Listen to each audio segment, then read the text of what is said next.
Ever wonder what everything is really made of? Today, we're breaking down the atom. So take a look at this image. What are we actually seeing here? This is a model of an atom, the basic building block of, well, pretty much everything.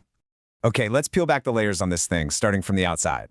See those little particles zipping around? They're locked into these specific paths, or orbits. We call these electrons, and they have a negative electrical charge. In this model, if you count them, you can see there are exactly 3.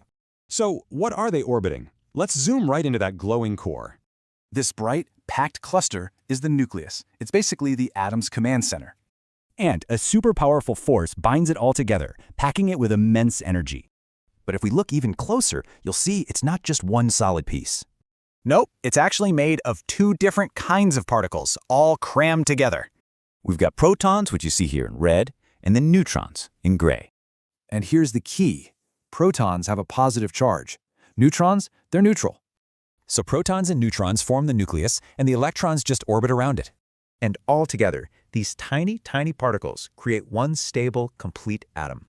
It's incredible to think this simple little structure is the basis for our entire universe.